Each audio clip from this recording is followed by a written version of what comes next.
You can tune in and connect with yourself, and you can hold back as much as you like.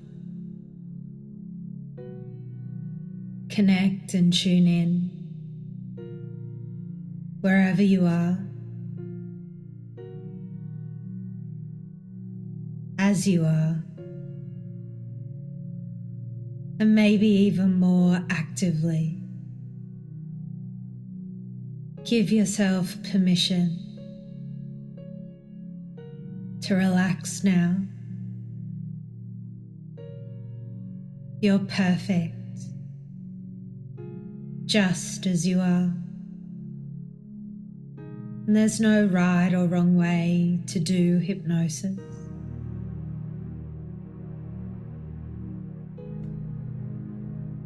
And you can sit back and enjoy it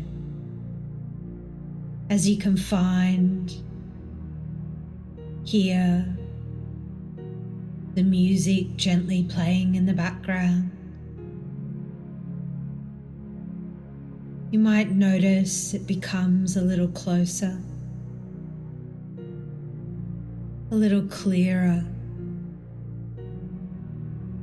so you can really hear it.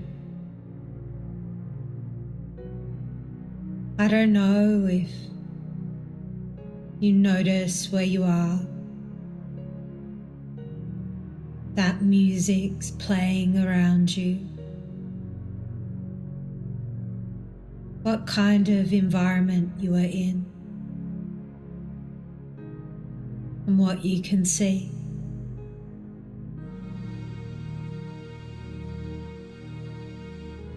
And are you comfortable?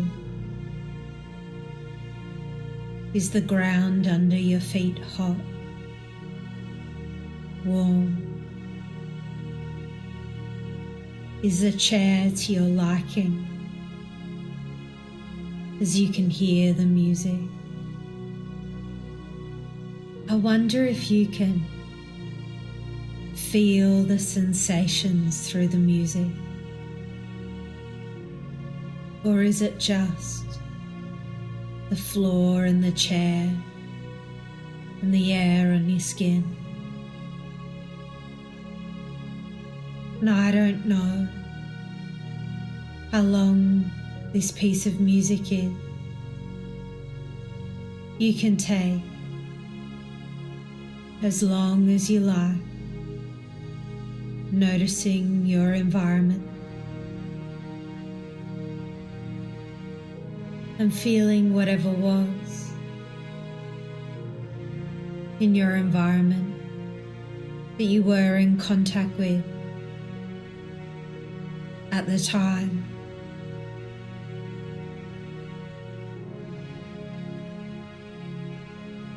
You've learned many things, some useful,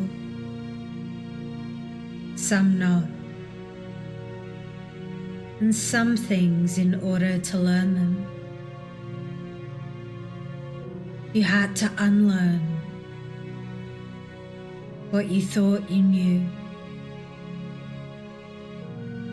As a child, you probably learned in very simplistic, black and white terms about stranger danger, but it would have not served you to continue to see all the strangers as threats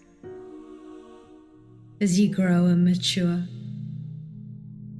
and you're able to make finer distinctions. You had to change your thinking, and you did it, didn't you?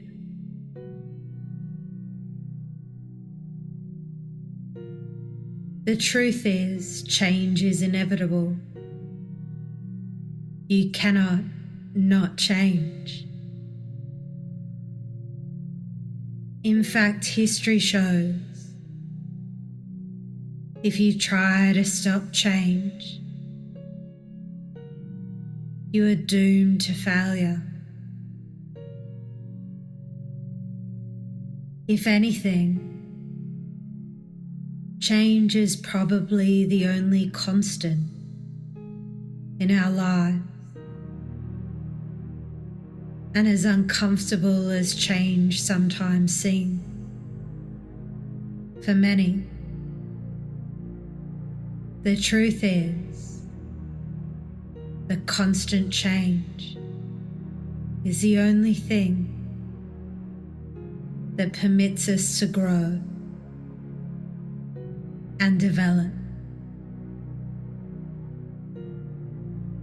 Some might yearn for things to stay the same, fearful that change brings uncertainty. But change is certain. You can rely on it. Change is life. Everything has its time. Good thing, average thing, and bad things all have their time. And then they fade to be replaced by something else. Change is certain. You can rely on it. Change keeps things moving. And movement is life. Hence, change is life. Technology changes. Talk about development of web, email, iPhones, iPads. How different the world is now. From space shuttles, the once possibility of space flights for the public, now a reality. And how quickly it's changing. And those who cannot keep up with the technology have to ask their children now for how to use something.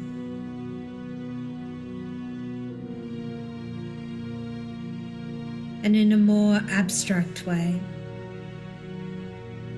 changes in the seasons, turning of the earth, weather, patterns. And whilst we stand here, we are also moving fast, 900 miles per hour around the sun. And you may remember a time when roast chicken was considered a special meal. Now you can buy it at many takeaways. And maybe you remember old television shows, chocolates, ice creams. Being a child in this world and how different it is now. And everything has a beginning, which becomes a middle, and then an end. And holding on to what has passed never works. It never ends well. When you can embrace change, the world congratulates you. If we did not constantly change, we would be talking and thinking like we're 10 years old, but we're no longer 10 years old. And even though we can remember the way we were, we can never go back to those old times or even those old behaviors. We are only who we are because of the changes we make. Both conscious and unconscious. And we have adapted so consistently. And when you look back, much of it was completely effortless, was it not?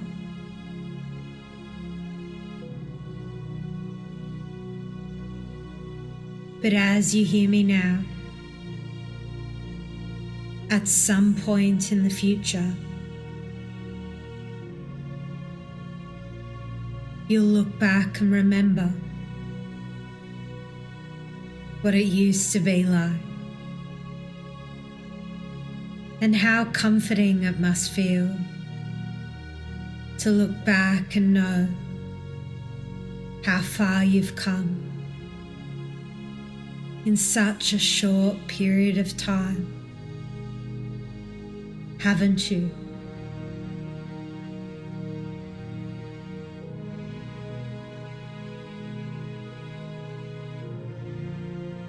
People who just live in the past and tell you everything was better in the old days. But was it? The truth is,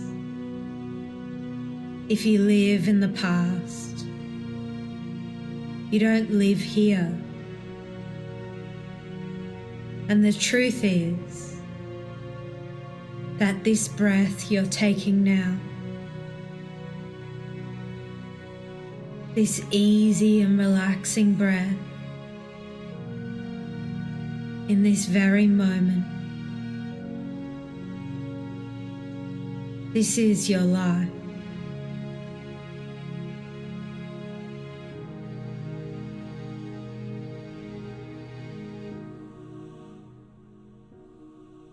This moment is all that you truly have.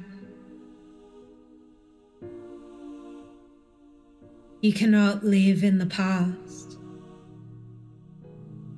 because your past exists nowhere else in the world except inside your head. To access it, you have to go inside your internal world. But the truth is,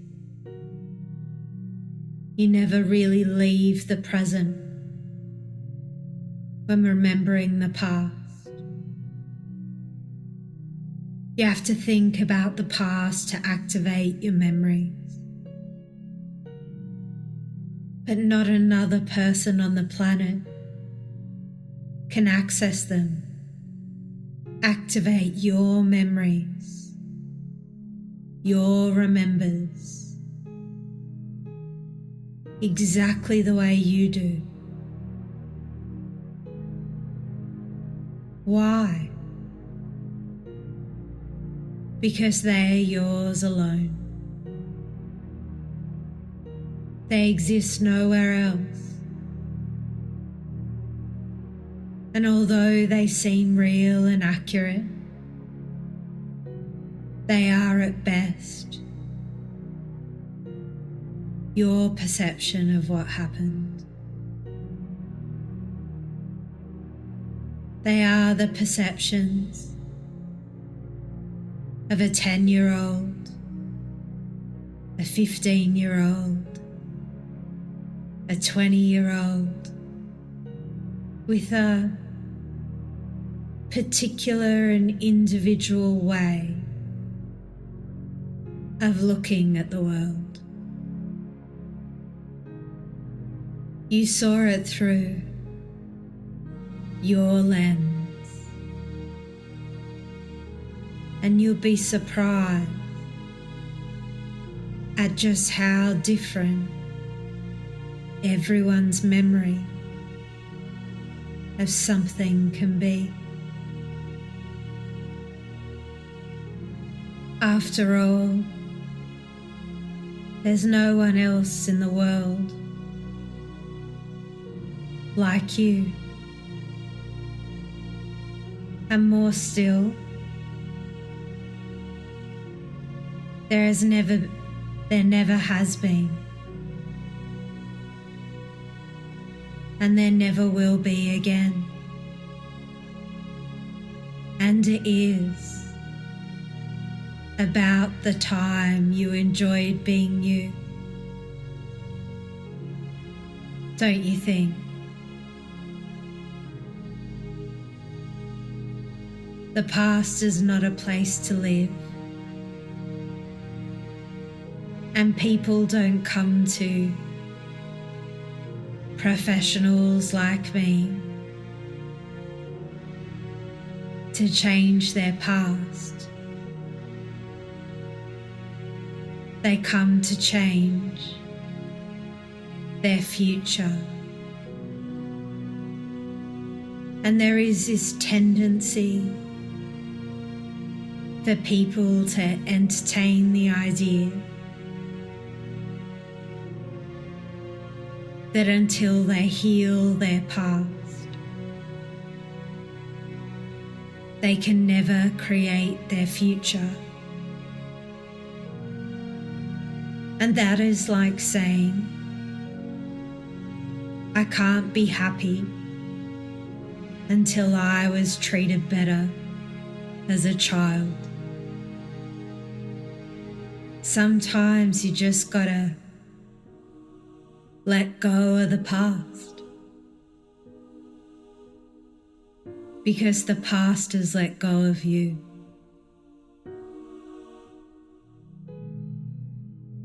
You cannot reclaim it. You can just learn from it. And sometimes the best thing about the past is that it's over. There is a story of a therapist's office,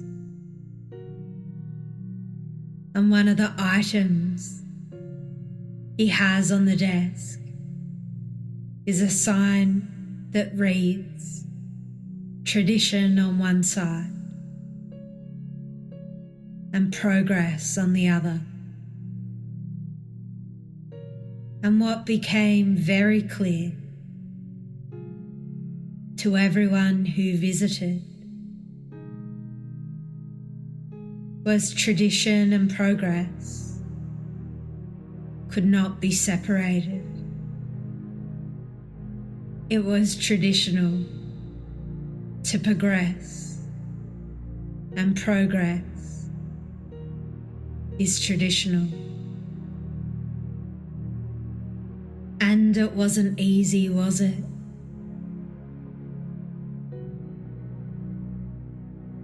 When you had to put all the letters together to make words, and then you had to put words together and make sentences,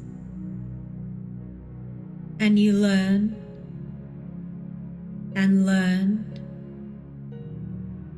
And every time you learned something new, you changed. And you can never go back to being 5 years old. You can remember what it might have been like, but going back isn't possible. You know too much now.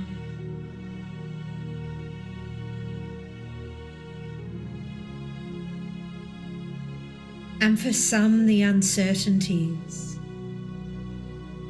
the unknowns, are also the most interesting places. The new and exciting things, the opportunities and possibilities, and in truth,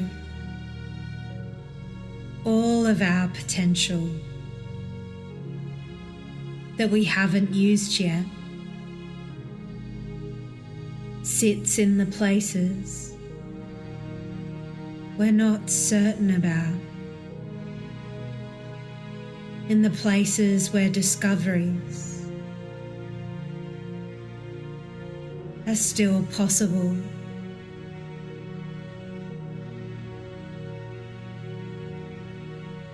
And who could have predicted how far we came in such a short time? If you had said that we would go from sending letters by post to faxes to email to wireless email in just a few short years, nobody predicted just how much things will change. And it was like one small change can create this domino effect with rapid changes everywhere.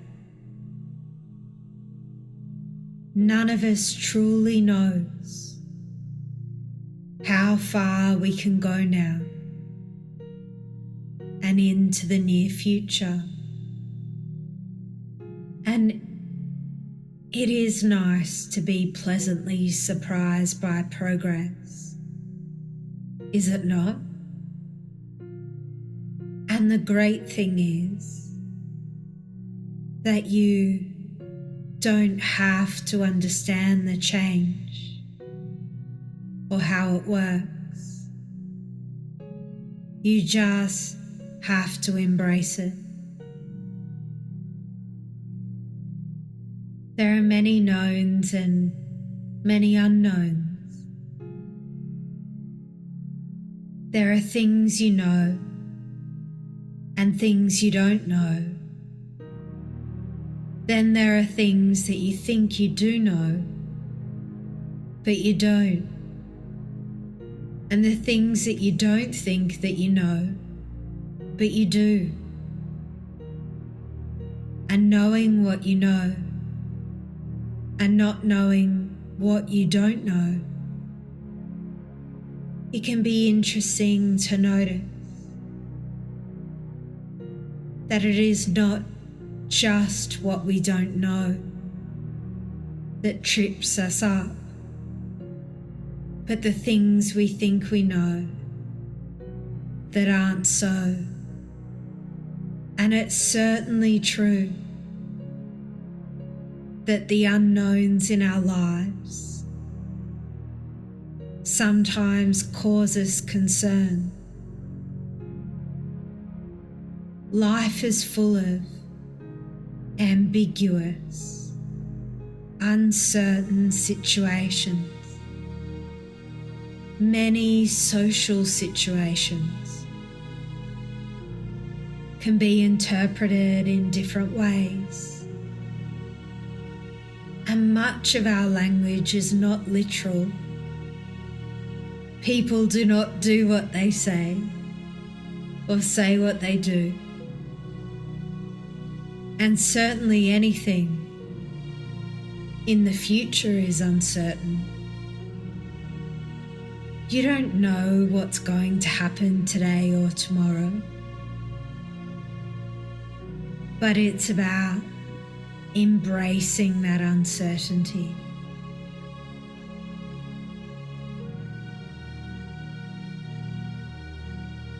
Because it's an absolute truth that you've always dealt with countless uncertainties on a daily basis.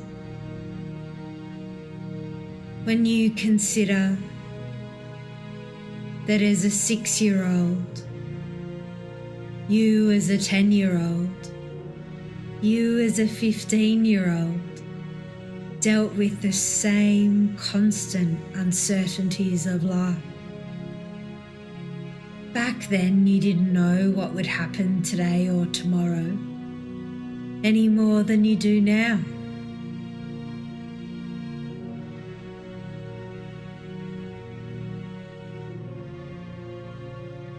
And then there were the uncertainties around every new thing that you did. Everything you currently do now with ease and comfort. There was a time when you didn't know how to do it.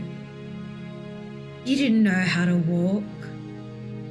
You didn't know how to talk. You didn't even know how to go to the bathroom by yourself. There was a first time for everything. And every time you did something new, you pressed up against the uncertainty. You didn't know if you could do it.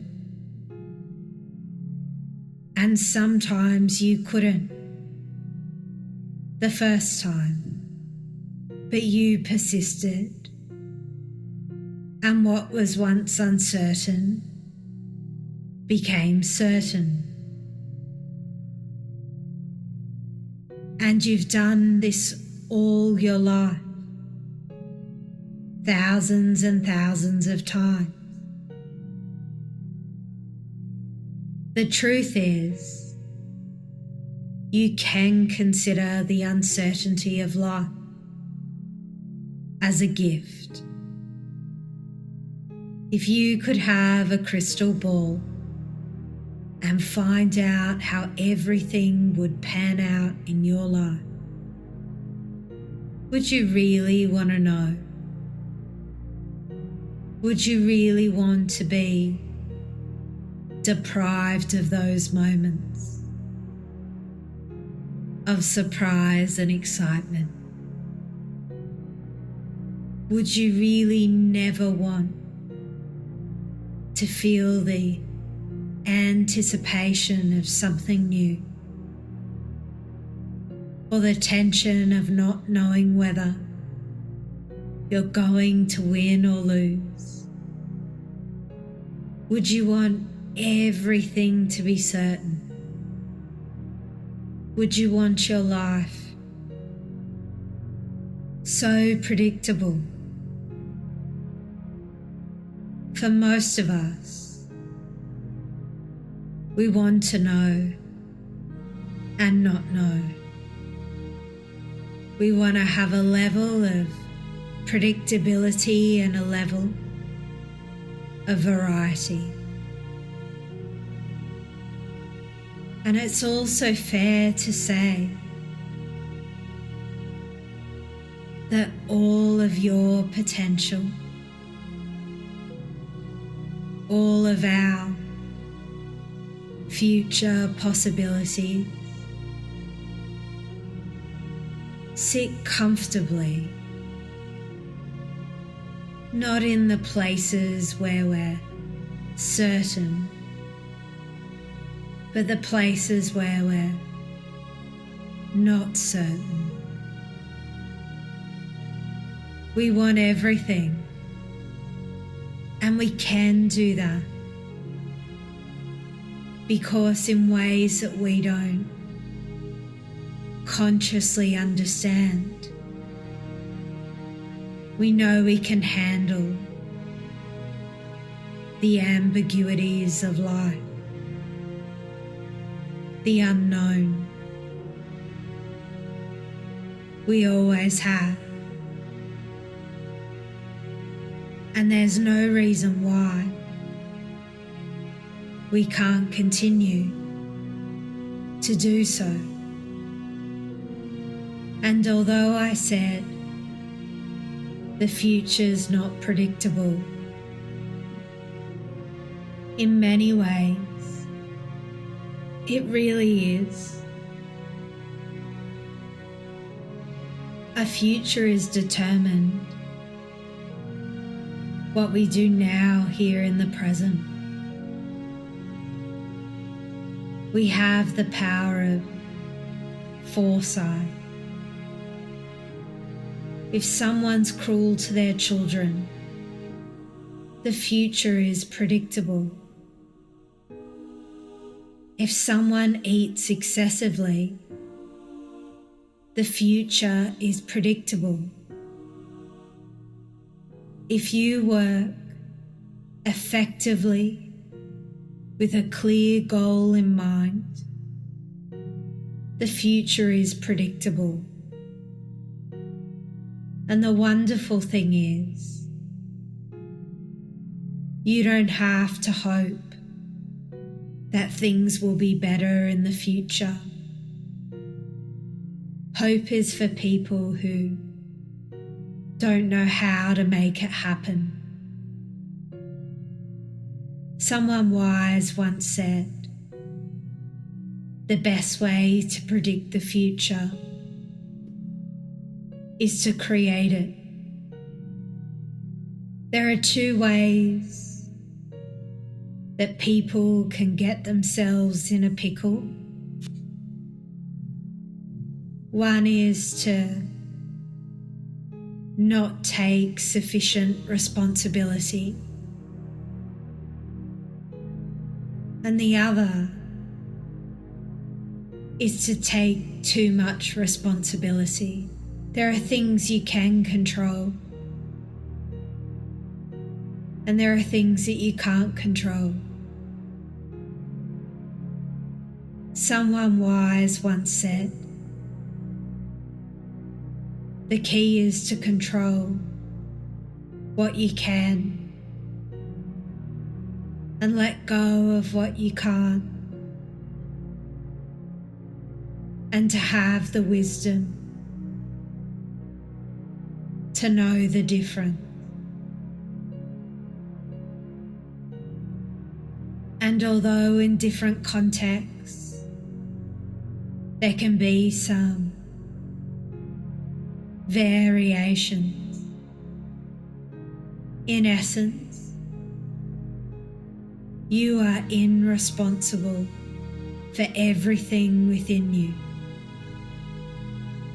Your thoughts, your feelings,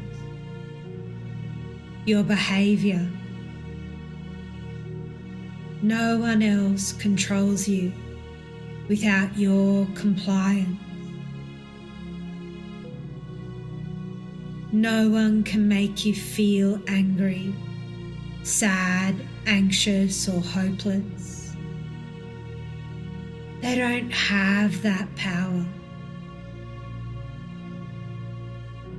And even if they did, they couldn't truly change who you are. You're a beautiful person on the inside.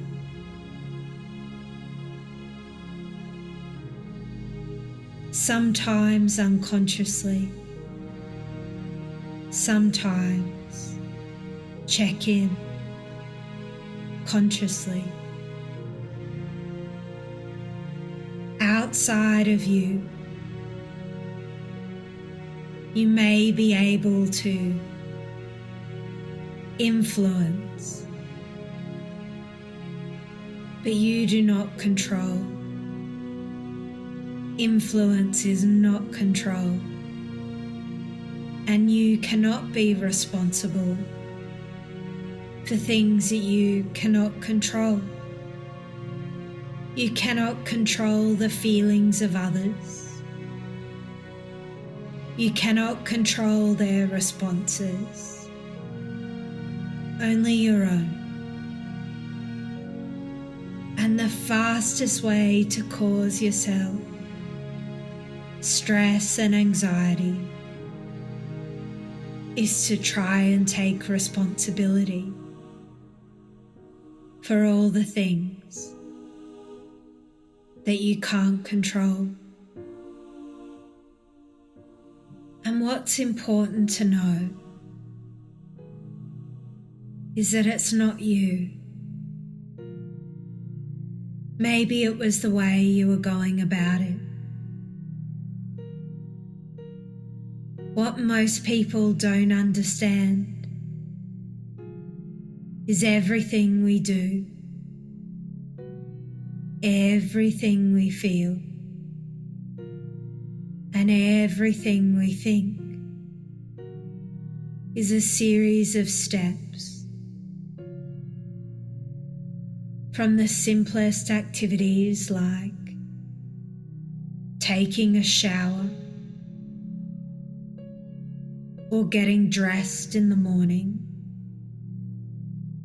We've learnt an unconscious set of steps that have a particular order and sequence. Most of us learn early that you don't put on your shoes before your pants. And it may seem simple, but you actually had to learn that. Sometimes from someone very experienced who already knew the pitfalls, and sometimes by your own trial and error. That's how perfect you are. And some of the patterns we have learned are useful and effective, and some of them are not. And isn't it nice to know that you can change the way you do things easily and effortlessly? And maybe what you haven't noticed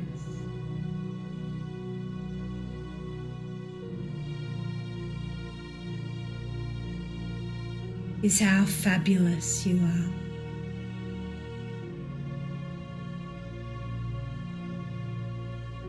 Just as you are now.